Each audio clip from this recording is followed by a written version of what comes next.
guys, welcome to our channel Vani Venkat Official. So ఇప్పుడు మనం ప్రస్తుతం వచ్చేసి హంపీలో ఉన్నామండి. హంపీలో చూడడానికి చాలా ప్లేసెస్ ఉన్నాయండి. ఇప్పుడు స్క్రీన్ లో చూస్తున్నారు కదా, ఆల్మోస్ట్ 64 ప్లేసెస్ ఉన్నాయన్నమాట. ఈ ప్లేసెస్ అన్ని మనం 1 by 1 కవర్ చేస్తూ వద్దాం పదండి. సో మనం హంపీలో చూడబోయే మొట్టమొదటి ప్లేస్ వచ్చేసి క్వీన్స్ బాత్, రాణులు స్నానం చేసే స్థలం. ఎప్పుడు ఇక్కడికి రారనమాట.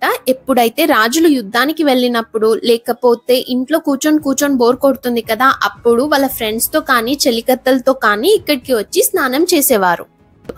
గేట్ కి స్ట్రైట్ గా ఎంట్రీ లేదనమాట, సైడ్ నుంచి మనము లోపలికి వెళ్లాల్సి ఉంటుంది. మనం అప్పుడప్పుడు జలవిహార్, వండర్లా అలాంటి వెళ్తుంటాం కదా, అప్పట్లో ఇలాంటి ఆప్షన్స్ వాళ్ళకి అవైలబుల్ గా లేవు కదా, అందుకే వాళ్ళు ఇక్కడికే వచ్చేవాళ్ళు. అంటే జస్ట్ లైక్ స్విమ్మింగ్ పూల్ అన్నమాట. ఇదే అండి, ఇందాక మీకు చెప్పాను కదా స్విమ్మింగ్ పూల్ లాంటిది అనేసి, ఇదే అన్నమాట. సో ప్రస్తుతం ఇక్కడైతే ఎలాంటి వాటర్ స్టోర్ చేయడం లేదండి. యాక్చువల్గా ఇక్కడికి 2 kilometers డిస్టెన్స్ లో కమలాపూర్ అనేది ఒక లేక్ ఉండేదన్నమాట. అక్కడ నుంచి వాటర్ ఇంతకు ముందు వస్తుండేదట. ఇదే అండి, మీరు ఇక్కడ స్క్రీన్ లో చూస్తున్నారు కదా, బయట నుంచి వాటర్ లోపలికి రావడానికి ఎంట్రీ పాయింట్. వాటర్ స్టోరేజ్ వచ్చేసి బయట అండి. మనకి లోపలికి పూల్లోకి పంపించడానికి వాటర్ అంతా ఫిల్టర్ చేసి ఓన్లీ క్లీన్ వాటర్ అనేది ఈ పూల్లోకి వచ్చేలాగా సిస్టమ్ ఉందన్నమాట. క్వీన్స్ బాత్ తర్వాత నెక్స్ట్ చూడబోయే ప్లేస్ వచ్చేసి రాయల్ ఎన్క్లేవ్ అండి. రాయల్ ఎన్క్లేవ్ లో చూడడానికి చాలా ప్లేసెస్ ఉన్నాయి. అందులో ఒకటి వచ్చేసి మోనోలిథిక్ స్టోన్ డోర్. అంటే ఇదేంటి అంటే 2 పెద్ద స్టోన్ డోర్స్ కనిపిస్తాయి అన్నమాట. దీని బ్యాక్ సైడ్ మనకి లాకింగ్ మెకానిజం అనేది కూడా ఉంటుంది. వీటిని ఓపెన్ చేయడానికి ఏనుగులు కావాలట. ఇందాక మీకు చెప్పాను కదా స్టోన్ డోర్స్ అని, ఇవే అండి ఆ 2 స్టోన్ డోర్స్. చూస్తున్నారు కదా ఎంత పెద్దగా ఉన్నాయో.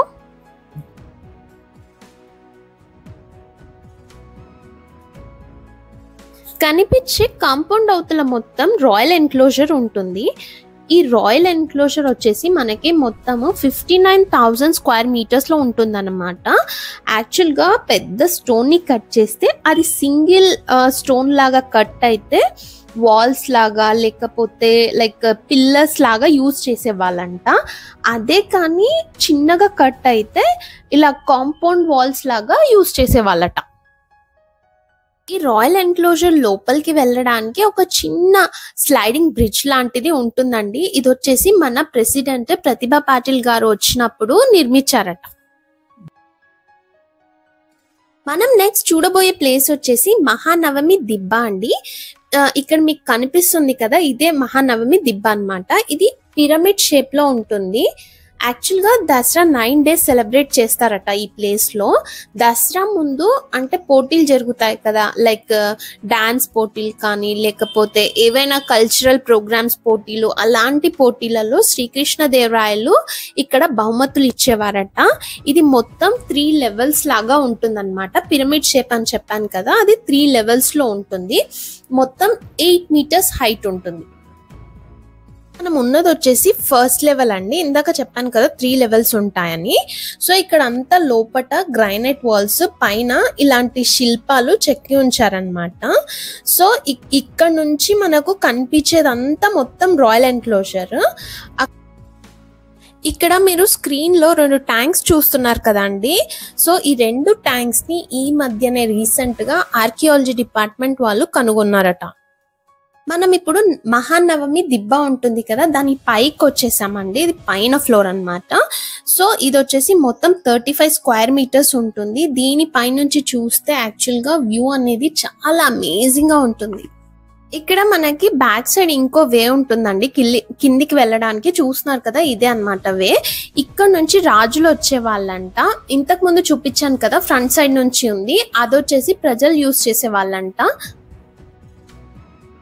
మనకు ఎక్కడ చూసినా ఇక్కడ ఇలాంటి శిల్పాలే కనిపిస్తుంటాయండి. అంటే అప్పటి వారి కల్చర్ ఏంటి, వాళ్ళు ఎలాంటి ఇన్స్ట్రుమెంట్స్ యూజ్ చేసేవాళ్ళు, తర్వాత అప్పట్లో ఉండే ఏనుగులు, గుర్రాలు, సైనికులు, అప్పటి వాళ్ళు అంటే హంటింగ్ చేసేవాళ్ళు కదా, ఎలా హంటింగ్ చేసేవాళ్ళు, తర్వాత వాళ్ళకి ట్రైనింగ్ ఇచ్చేవాళ్ళు కదా, అదెలా ఇచ్చేవారు, అలాంటి అన్ని విషయాలకు సంబంధించిన శిల్పాలు ఉన్నాయన్నమాట.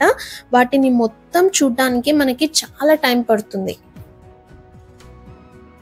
మనం నెక్స్ట్ చూడబోయే ప్లేస్ వచ్చేసి బ్లాక్ స్టోన్ పుష్కరిణి అండి. ఇది కూడా 1981 to 1984 ఈ మధ్య కాలంలో రికవర్ చేశారనమాట. ఇది వచ్చేసి మొత్తం స్టోన్తో చేసిన పైప్ అనేది ఒకటి ఉంటుంది. మనము ఈ బ్లాక్ స్టోన్ పుష్కరిణి దగ్గర చూడొచ్చు అలాంటి పైప్. మనకు హంపీలో గ్రనైట్ అనేది ఎక్కువగా దొరుకుతుందండి. యాక్చువల్గా ఈ బ్లాక్ స్టోన్ పుష్కరిణి ఉంటుంది కదా, దీన్ని మాత్రం బయట నుంచి తెప్పించి ఈ పుష్కరిణి అనేది కట్టారనమాట. ఈ పైప్ లైన్ ద్వారా మనకి పక్కనే ఉన్న ఇంతకుముందు చెప్పాను కదా కమలాపూర్ అనే లేక్ నుండి వాటర్ వచ్చేది అనేసి, ఈ పుష్కరిణిలోకి మరియు మనం క్వీన్స్ బాత్ లో చూసినాం కదా అక్కడ కూడా ఒక పైప్ లైన్ ఉండేది. దానికి రెండిటికి మనకి ఈ పైప్ లైన్ ద్వారానే వాటర్ వచ్చేవి అని చెప్తారు.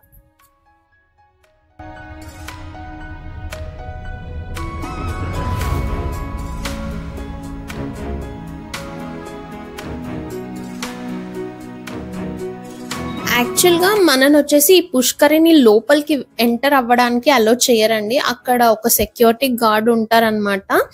కంప్లీట్గా టేక్ కేర్ చేస్తారు. అంటే జనాలు పోయి దాన్ని ఎక్కడ బ్రేక్ చేస్తారో లేకపోతే డ్యామేజ్ చేస్తారు అనే ఉద్దేశంలో లోపలికైతే అలో చేయట్లేదు. ఈ పుష్కరిణి పక్కనే మనకు రాక్ ప్లేట్స్ ఉన్నాయండి. అప్పట్లో ఇంత పెద్ద ప్లేట్స్ లో భోజనాలు చేసేవాళ్ళంట. యాక్చువల్గా ఇలా అని దాన్ని కొడుతూ ఉంటే సౌండ్ అనేది వస్తుంది, మ్యూజిక్ వచ్చినట్టు. మనం నెక్స్ట్ చూడబోయే ప్లేస్ వచ్చేసి చాలా ఇంట్రెస్టింగ్ గా ఉండబోతుందండి. అది వచ్చేసి సీక్రెట్ అండర్ గ్రౌండ్ ఛాంబర్ అన్నమాట. ఇది కూడా ఆల్మోస్ట్ భూమి లోపలికి పూడిపోయి ఉండేదట ఇంతకు ముందు. ఇందులోకి ఒక డైరెక్షన్ నుంచి రాజు మరియు రాజుకు సంబంధించిన ఇంపార్టెంట్ పీపుల్ వచ్చేవారట. ఇంకో డైరెక్షన్ నుంచి ఏమో సామంత రాజులు వచ్చేవాళ్ళంట. అంటే చుట్టుపక్కల రాజ్యాలలో ఉంటారు కదా, వాళ్ళని సామంత రాజులు అని అంటారు కదా, వాళ్ళు వచ్చేవారట. ఈ రాజు మరియు సామంత రాజులు ఇక్కడ డిస్కస్, అంటే ఏదైనా ఇంపార్టెంట్ మ్యాటర్ అలా ఉంటే ఇక్కడ డిస్కషన్స్ అనేటివి జరిగేవట.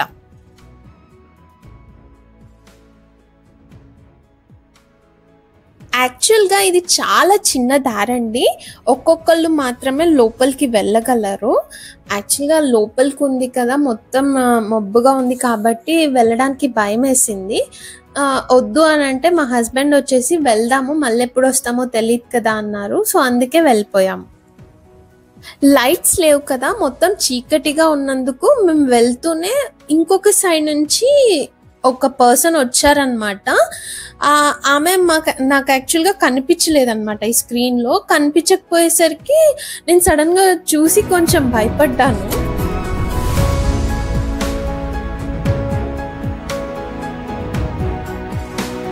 ఇప్పుడు మీరు ఇక్కడ స్క్రీన్లో చూస్తున్నారు కదండి, ఇదంతా రాయల్ ఎన్క్లోజరే అనమాట. రాయల్ ఎన్క్లోజర్లో చూడడానికి చాలా ప్లేసెస్ ఉన్నాయి. పదండి వెళ్తూ చూద్దాం. ఇక్కడ మీరు స్క్రీన్లో చూస్తున్న ప్లేస్ వచ్చేసి కింగ్స్ ఆడియన్స్ హాల్ అని అంటారండి.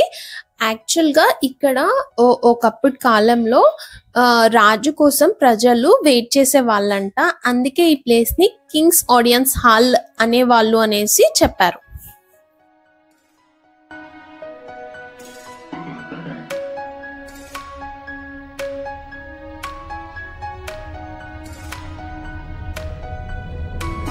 హంపీలో మనం నెక్స్ట్ చూడబోయే ప్లేస్ వచ్చేసి హజారా రామ టెంపుల్ అండి. యాక్చువల్గా మనము ఇందాక చెప్పాను కదా కింగ్స్ ఆడియన్స్ హాల్ అని. కింగ్స్ ఆడియన్స్ హాల్ నుంచి ఒక 2 minutes వాక్ వెళ్తే మనకు హజారా రామ టెంపుల్ అనేది ఉంటుంది. హంపీలో చూడాల్సిన ఇంపార్టెంట్ ప్లేసెస్లో మనకి ఈ టెంపుల్ కూడా ఒకటి.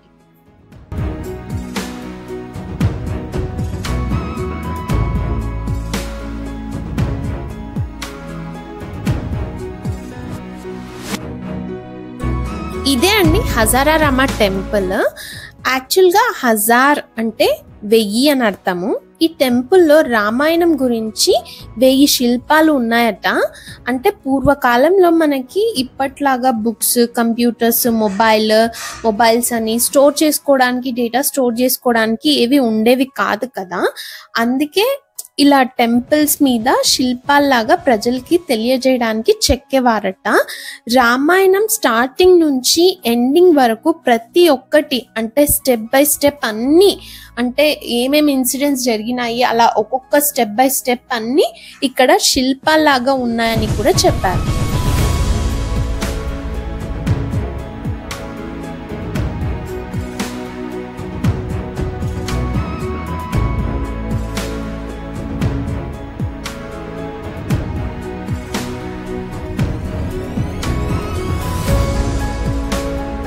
పదండి టెంపుల్ లోపలికి వెళ్ళి చూద్దాం.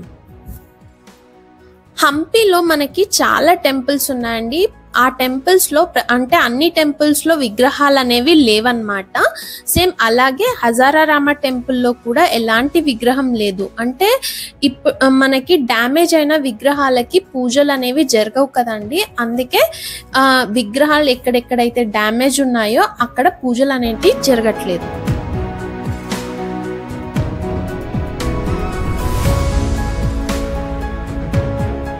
మనకు హజారారామ టెంపుల్లో పిల్లర్స్ ఉన్నాయి కదండి. పిల్లర్స్ అనేవి బ్లాక్ స్టోన్ తో చేశారనమాట. చాలా అద్భుతంగా ఉన్నాయన్నమాట ఆ పిల్లర్స్ చూడడానికి.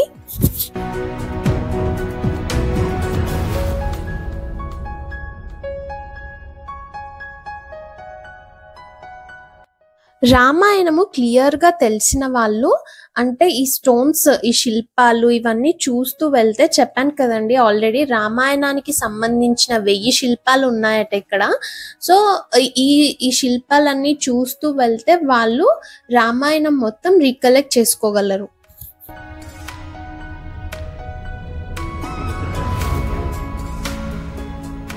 హజారారామ టెంపుల్ తర్వాత నెక్స్ట్ మేము విజిట్ చేసిన ప్లేస్ వచ్చేసి జననా ఎన్క్లోజర్ అండి. యాక్చువల్గా ఈ దాంట్లో ఈ ఎన్క్లోజర్ ని విజిట్ చేయడానికి 4 ఇంపార్టెంట్ ప్లేసెస్ ఉంటాయన్నమాట. ఇందులో ఎంట్రీ కోసం మనం టికెట్ కొనాల్సి ఉంటుంది. టికెట్ ఆఫ్లైన్ లో కొనొచ్చు లేదా డిజిటల్ స్కాన్ అక్కడ స్కానర్ ఉంటుంది. స్కాన్ చేసేసి మనము టికెట్ అనేది కొనొచ్చు. విత్ టికెట్ ఎంట్రీ ఉంటుంది. వితౌట్ టికెట్ ఎంట్రీ అయితే ఉండదు. ఇందాక చెప్పాను కదా జననా ఎన్క్లోజర్ లో 4 ఇంపార్టెంట్ ప్లేసెస్ అని. ఆ ప్లేసెస్ వచ్చేసి ఫస్ట్ లోటస్ మాల్ అండి. తర్వాత సెకండ్ ప్లేస్ వచ్చేసి చూడాల్సిన ప్లేస్ వచ్చేసి ఎలిఫెంట్ స్టేబుల్ అన్నమాట. థర్డ్ ప్లేస్ వచ్చేసి ప్లేస్ అండ్ గార్డ్స్ హౌస్ అని అంటారు. ఇంకొకటి ఫోర్త్ ప్లేస్ వచ్చేసి రంగా టెంపుల్. లోపలికి ఫస్ట్ ఎంటర్ అవుతూనే అంటే జననా ఎన్క్లోజర్ కి ఎంటర్ అవుతూనే ఫస్ట్ విజిట్ చేసే ప్లేస్ అండి ఇది. దాని హిస్టరీ ఏంటి అంటే యాక్చువల్ గా శ్రీకృష్ణదేవరాయల వారికి 2 భార్యలు ఉండేవారట. 2 భార్యలకు ఇక్కడ 2 గెస్ట్ హౌస్ లాంటివి కట్టించారట అప్పట్లో. సో వాటి రూఫ్ మొత్తం శాండల్వుడ్ తో నిర్మించారట గెస్ట్ హౌస్ లాంటి వాటికి. ఇప్పుడు ప్రస్తుతం ఓన్లీ బేస్మెంట్స్ ఉన్నాయి, గెస్ట్ హౌసెస్ అయితే లేవు. ఇప్పుడు మనం చూస్తున్న ప్లేస్ వచ్చేసి లోటస్ మహల్ అండి. ఇందులో రాణులు విశ్రాంతి తీసుకునేవారట. యాక్చువల్గా హంపీలో డెస్ట్రాయ్ అవ్వని కొద్ది ప్లేసెస్ లో ఇది కూడా ఒకటన్నమాట. ఈ లోటస్ మహల్ అనేది 2 ఫ్లోర్స్ ఉంటుంది. సమ్మర్ టైంలో ఇక్కడికి ఎక్కువగా వచ్చేవారట. అంటే ఈ లోటస్ మహల్ ని మెయిన్ గా సమ్మర్ టైంలో యూజ్ చేసేవాళ్ళంట. క్వీన్స్ బాత్ లో స్నానం చేసి రాణులు ఇక్కడ రిలాక్స్ అవ్వడానికి లోటస్ మహల్ కి వచ్చేవారట. యాక్చువల్గా ఈ బిల్డింగ్ లోటస్ మహల్ చుట్టూ ఒక మెకానిజం ఉందండి. అది ఏంటి అంటే దీని చుట్టూ హోల్స్ ఉన్నాయట. వాటర్ అందులోకి పంపిస్తే మొత్తం ఎయిర్ కండిషన్ లాగా మారిపోతుందట. యాక్చువల్గా ఆ టైంలో న్యాచురల్ ఎయిర్ కండిషన్ లాగా దాన్ని యూజ్ చేసేవాళ్ళట.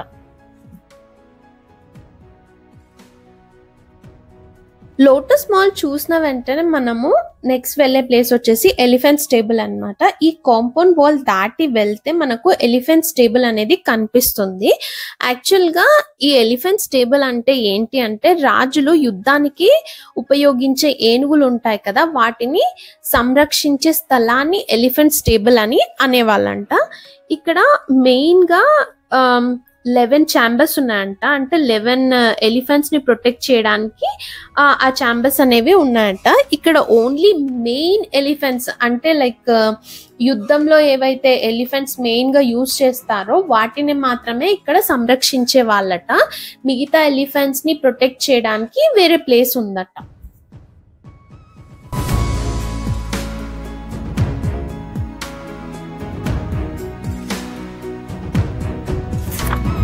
ఇదే అండి ఇన్సైడ్ వ్యూ. ఇది చాలా హైట్ లో ఉంటుందన్నమాట. అప్రాక్సిమేట్లీ ఒక 25 feet హైట్ లో ఉంటుందన్నమాట.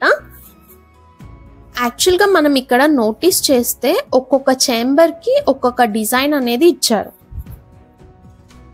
మనకి ఎలిఫెంట్ స్టేబుల్ పక్కనే గార్డ్స్ హౌస్ ఉంటుందండి. అంటే ఈ ఎలిఫెంట్స్ ని ప్రొటెక్ట్ చేయడానికి గార్డ్స్ అనే వాళ్ళకి కేటాయించిన ప్లేస్ అన్నమాట గార్డ్స్ హౌస్ అనేది. ఇదే అన్నమాట మీరు స్క్రీన్ లో చూస్తున్నారు కదా, ఇది వచ్చేసి గార్డ్స్ హౌస్. గార్డ్స్ హౌస్ తర్వాత మేము నెక్స్ట్ చూసిన ప్లేస్ వచ్చేసి విష్ణు టెంపుల్ అండి. యాక్చువల్ గా మనకి ఎలిఫెంట్ స్టేబుల్ ఉంటుంది కదా, దాని ప్రక్కనే మనకి ఒక చిన్న లేన్ సందు లాగా ఉంటుంది అనమాట. దాని లోపలికి వెళ్తే విష్ణు టెంపుల్ అనేది ఉంటుంది. యాక్చువల్గా ఈ రూట్లో అయితే ఎక్కువ జనాలు లేరండి. మేము దారిలో వెళ్ళే టైంలో అంటే విష్ణు టెంపుల్కి వెళ్ళే ప్లేస్లో ఇందాక స్క్రీన్లో చూస్తున్నారు కదా, అక్కడ కూడా ఒక టెంపుల్ కనిపించింది. ఏంటో అనేసి మాకైతే అర్థం కాలేదు. బట్ అక్కడ ఉన్న బోర్డు చూసిన తర్వాత మాకు తెలిసింది ఏంటంటే అది పార్శ్వనాథ జినాలయ టెంపుల్ అని ఉంది. కానీ వన్ థింగ్ మేము నోటీస్ చేసింది ఏంటి అంటే చాలా మటుకు టెంపుల్స్లో విగ్రహాలు అయితే లేవండి. సో విగ్రహాలు డ్యామేజ్ అయినా లేకపోయినా పూజలు అయితే జరగటం లేదు ఇక్కడ. అంటే టెంపుల్ పార్శ్వనాథ జినాలయ అని చెప్పాను కదా, అక్కడికైతే లోపలికి వెళ్ళలేదు మేము. జస్ట్ అలా కొంచెం ముందుకి నడుచుకుంటూ వెళ్ళిపోతూనే మనకి విష్ణు టెంపుల్ అనేది స్క్రీన్లో మీరు చూస్తున్నారు కదా కనిపిస్తుంది. అది వచ్చేసి విష్ణు టెంపుల్ అండి. సో ఈ విష్ణు టెంపుల్లో కూడా వన్ మోర్ ఇంపార్టెంట్ థింగ్ ఏంటి అంటే విగ్రహం అయితే లేదు. సో ఇక్కడ కూడా పూజలు జరగట్లేదు.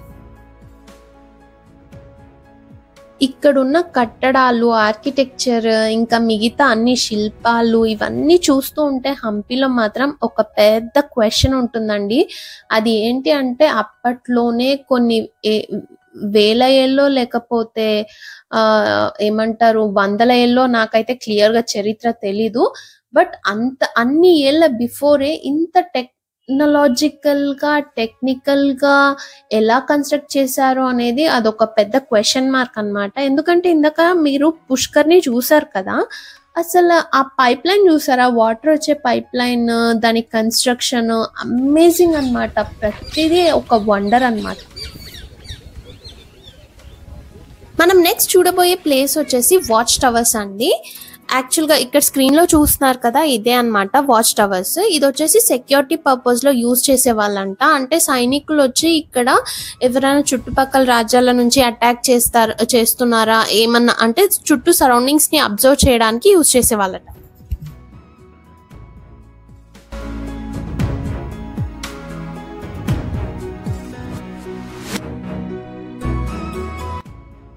మనం నెక్స్ట్ చూడబోయే ప్లేస్ వచ్చేసి రంగా టెంపుల్ అండి. వాచ్ టవర్ నుంచి ఒక 1 minute మనం అలా నడుస్తూ వెళ్ళిపోతే రంగా టెంపుల్ అనేది రీచ్ అయిపోతాం.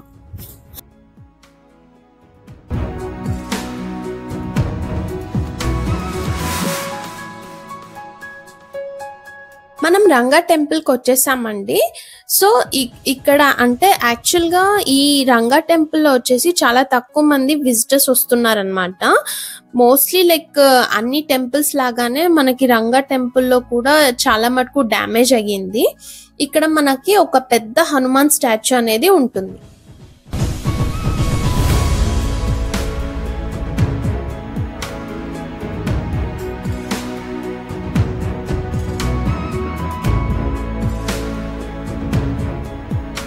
ఇప్పుడు మీరు స్క్రీన్లో చూస్తున్నారు కదండి, ఈ టెంపుల్ కూడా చాలా మటుకు డిస్ట్రాయ్ అయిపోయింది అనమాట. అంటే డ్యామేజ్ చేసేసారు మొత్తము.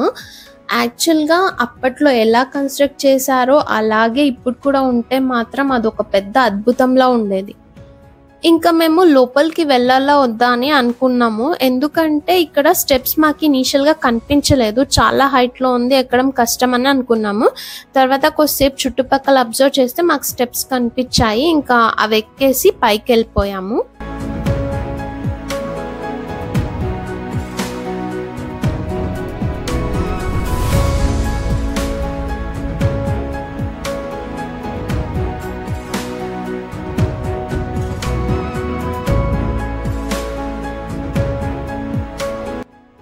ఇదే అండి టెంపుల్ ఇన్సైడ్ వ్యూ. చీకటిగా ఉండడం వల్ల వ్యూ అనేది క్లియర్గా లేదు.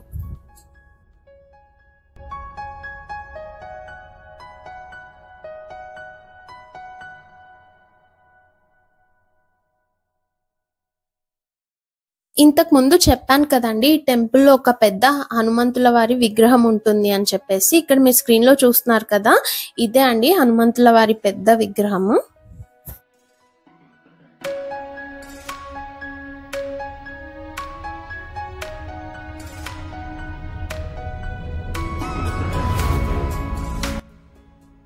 మనం నెక్స్ట్ చూడబోయే ప్లేస్ వచ్చేసి చాలా ఇంట్రెస్టింగ్ ప్లేస్ అండి.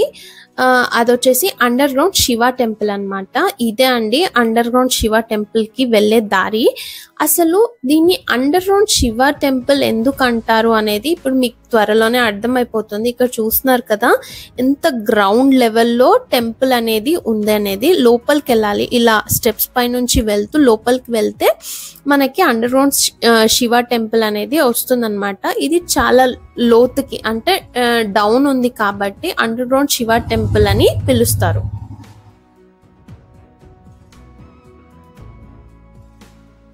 అప్రాక్సిమేట్లీ ఒక 15 feet డౌన్ లో ఉంటుందంట అండి ఈ టెంపుల్. అందుకే అండర్ గ్రౌండ్ శివ టెంపుల్ అని అంటారు. దీన్నే ప్రసన్న విరూపాక్ష టెంపుల్ అని కూడా అంటారు. హంపీలో చూడాల్సిన చాలా ఇంపార్టెంట్ ప్లేసెస్ లో అతి ముఖ్యమైన place under ground Shiva temple అన్నమాట. ఈ టెంపుల్ ని మనకి 15th centuryలో నిర్మించినట్లు చెప్తున్నారండి. దాదాపు 400 సంవత్సరాలు ఈ టెంపుల్ మట్టిలోనే పూడిపోయి ఉంది అని చెప్తున్నారు.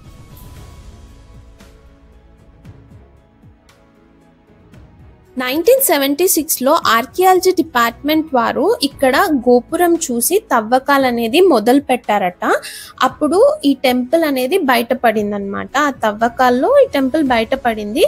ఆల్మోస్ట్ చెప్పాను కదా, ఈ టెంపుల్ వచ్చేసి మనకి గ్రౌండ్ లెవెల్ నుంచి 15 feet డౌన్ ఉంటుందంట. వర్షాకాలంలో ఈ టెంపుల్ మొత్తం వాటర్తో నిండిపోయి ఉంటదంట అండి.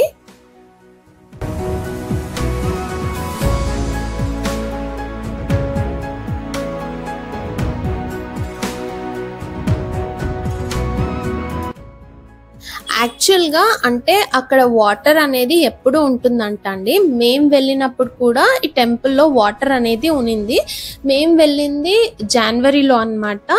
సో జనవరిలో వెళ్ళినప్పుడే ఆల్మోస్ట్ ఒక 1 feet వరకు వాటర్ ఉందన్నమాట. ఇంకా అదే రెయినీ సీజన్లో అయితే 4 to 5 feet వరకు వాటర్ ఉంటుందంట.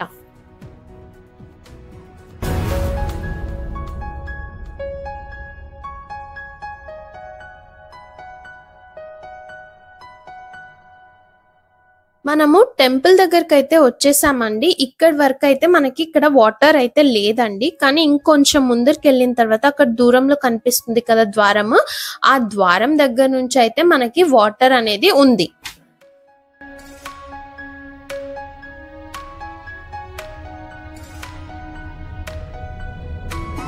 యాక్చువల్గా మనకి రెయినీ సీజన్లో 4 to 5 feet వరకు వాటర్ ఉంటుందంటండి. ఎందుకంటే ఒక రీజన్ వచ్చేసి రెయినీ సీజన్ వర్షాలు ఎక్కువగా ఉంటాయనేసి, ఇంకొకటి వచ్చేసి పక్కనే ఉన్న తుంగభద్ర నదిలో నుంచి కూడా వాటర్ వస్తాయంట. అంటే లైక్ ఒక వే అనేది ఉంటుందంట క్లియర్గా టెంపుల్ నుంచి అక్కడికి.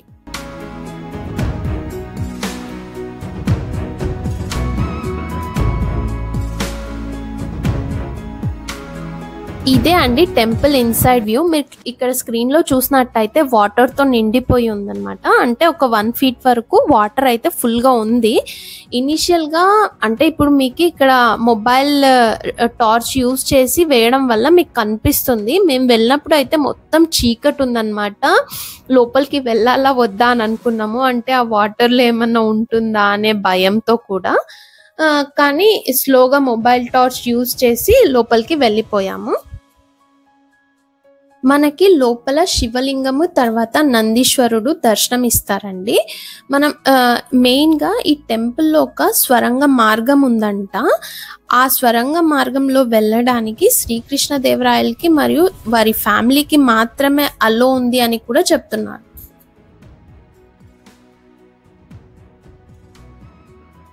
ఇక్కడితో హంపి డే 1 వచ్చేసి ఈ వీడియోని ఎండ్ చేస్తున్నామండి. మేము మాకు తెలిసిన ఇన్ఫర్మేషన్ అంతా ప్రొవైడ్ చేశాము.